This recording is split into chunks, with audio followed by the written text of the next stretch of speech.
प्रिय विद्यार्थियों, आज हम जिस विषय पर पढ़ने जा रहे हैं वह आधुनिक विश्व इतिहास में नाज़ीवाद के नाम से जाना जाता है। नाज़ीवाद जिसने 1933 से लेकर 1939 ईस्वी तक द्वितीय विश्व शुरू होने तक हिटलर के नेतृत्व में जर्मनी में अपनी सत्ता स्थापित की। इस विचारधारा को सर्वसत्तावादी विचारधारा के नाम से भी जाना जाता है। किन परिस्थितियों में जर्मनी में नाज़ीवाद को लोकप्रियता मिली, इसका नेता हिटलर किस तरह से चरम उत्कर्ष पर पहुंचा, इन सभी की चर्चा आज हम यहाँ पर करेंगे। द्वितीय विश्व शुरू होने से पूर्व आधुनिक विश्व इतिहास की जो महत्वपूर्ण घटनाएं हैं, नाज़ीवाद और फांसीवाद, इन दोनों पर ही हम विस्तार से चर्चा कर रहे हैं। फांसीवाद के बारे में हम पूर्व में पढ़ चुके हैं कि किस तरह से इटली में मुसोलिनी ने अपनी विचारधारा के माध्यम से फासिस्ट शक्तियों को लोकप्रिय बनाया, फांसीवाद को लोकप्रिय बनाया। इसी तरह जर्मनी में हिटलर ने तत्कालीन परिस्थितियों का फ़ायदा उठाकर राजसत्ता प्राप्त करके अपनी शक्ति को चरम पर पहुंचाकर अपने नाज़ी दल को, नाज़ी पार्टी को लोकप्रिय बनाया। हिटलर परिस्थितियों की देन था। ये कहा जाता है कि सर्वसत्तावादी शक्तियों का उदय जो प्रथम महायुद्ध के पश्चात हुआ, ये असंतुष्ट और पराजित राष्ट्रों की उपज है, जिसमें हिटलर जैसी शक्तियों का उदय होता है। जर्मनी में नाज़ीवाद का उदय होता है। नाज़ीवाद या नाज़ी दल या नाज़ी पार्टी हिटलर की उपज है। ये कहा जाता है कि हिटलर जिसने प्रथम विश्व युद्ध में फ्रांस के विरुद्ध युद्ध में सैनिक के रूप में अपने प्रारंभिक जीवन की शुरुआत की थी, और युद्ध समाप्ति के पश्चात जब जर्मनी के साथ वर्साई की अपमानजनक संधि की गई तो इससे हिटलर काफ़ी आहत हुआ। उसने अपनी नाज़ी पार्टी बनाकर, नाज़ी दल बनाकर, जिसका पूरा नाम राष्ट्रीय समाजवादी कामगार पार्टी के नाम से इसको जाना जाता है, तो इस पार्टी को नाज़ी दल या नाज़ी पार्टी के रूप में उसने लोकप्रिय बनाया, जिसका प्रतीक चिन्ह स्वास्तिक को रखा गया। इसके समर्थक भूरे रंग की कमीज पहनते थे। हिटलर ने तत्कालीन जो पार्टी थी, वाइमर जो गणतंत्र था, इसकी नीतियों के विरुद्ध अपना कार्यक्रम शुरू किया था।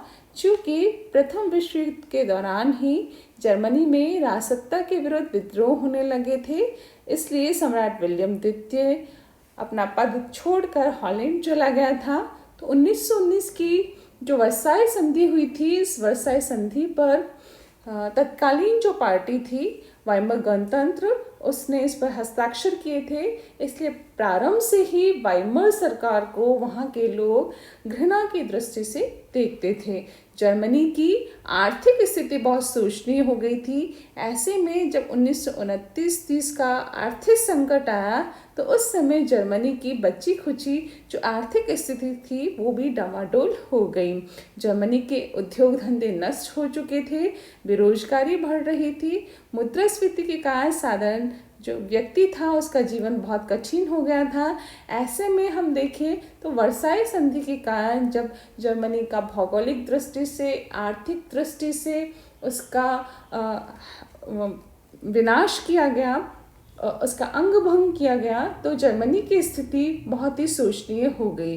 अंतर्राष्ट्रीय परिस्थिति में जर्मनी के साथ बिल्कुल अछूतों के जैसा व्यवहार किया जा रहा था। इस वर्साई की अपमानजनक संधि को समाप्त करना, नष्ट करना ही हिटलर ने अपना पहला उद्देश्य बनाया था। जर्मनी की खोई हुई प्रतिष्ठा को फिर से प्राप्त करना, स्थापित करना हिटलर का दूसरा मुख्य उद्देश्य था। हिटलर का अभ्युदय तथा जर्मनी में नाज़ी क्रांति इसी ऐतिहासिक पृष्ठभूमि से हुई है। चूँकि वर्साई की अपमानजनक संधि और विश्वव्यापी आर्थिक संकट नाज़ी पार्टी के उदय का प्रमुख कारण माना जाता है। इसी तरह चूँकि जर्मनी के लोग रूस से साम्यवाद से डरे हुए थे। तो ऐसे में नाजी कार्यक्रम के माध्यम से हिटलर ने अपने नाजीवाद को लोकप्रिय बनाया था। हिटलर की मुख्य नीति ये थी कि वो प्रथम विश्व युद्ध में जर्मनी के पराजय का कारण यहूदियों को मानता था, इसलिए वो यहूदियों से घृणा करता था। तो यहूदी विरोधी नीति भी नाजी पार्टी की लोकप्रियता का एक कारण थी। जातीय परंपरा और चरित्र की दृष्टि से यदि हम देखें तो जर्मन इसमें सर्वश्रेष्ठ थे। ऐसे में हिटलर का आकर्षक व्यक्तित्व भी हिटलर के और नाजीवाद के उत्कर्ष का एक प्रमुख कारण माना जाता है। ऐसे में हम देखें कि उसने जब 1922-23 ईस्वी में वाइमर गणतंत्र का विरोध किया, सरकार का विरोध किया, तो उसे जेल में डाल दिया गया। जेल में रहते हुए ही हिटलर ने मीन कैंप, मेरा संघर्ष, इसकी रचना की और इसके माध्यम से उसने शीघ्र ही लोकप्रियता प्राप्त कर ली। ऐसे में जब परिस्थितियां उसके अनुकूल हुई, ये कहा जाता है कि जब हिटलर ने 1933 ईस्वी में शासन सत्ता प्राप्त की, उस समय परिस्थितियां उसके अनुकूल थी। वर्साई की कठोर और अपमानजनक संधि से जर्मन देशभक्त मुक्त होना चाहते थे, जर्मनी का खोया हुआ वैभव फिर से प्राप्त करना चाहते थे। तो अपने पुराने वैभव को, गौरव को प्राप्त करने के लिए वो एक ऐसे नेता की खोज में थे जो उनके इस खोए हुए अपमान को धोकर फिर से जर्मनी का राष्ट्रीय महत्व स्थापित कर सके। ऐसे में जब हिटलर जैसा व्यक्ति नेता के रूप में उनको मिलता है तो जर्मन जनता उसकी तरफ बड़े ही विश्वास की दृष्टि से देखती है। ऐसे में 1933 ईस्वी में जब नाजी दल को सफलता मिलती है, हिटलर को चांसलर बनने का अवसर मिलता है। अब 1934 ईस्वी में हिंडनबर्ग की मृत्यु के बाद जब राष्ट्रपति बनने का हिटलर को अवसर मिलता है तो उसे जर्मनी में अपने कार्यों को स्थापित करने का, जर्मनी के खोए हुए वैभव को प्राप्त करने का अवसर मिलता है।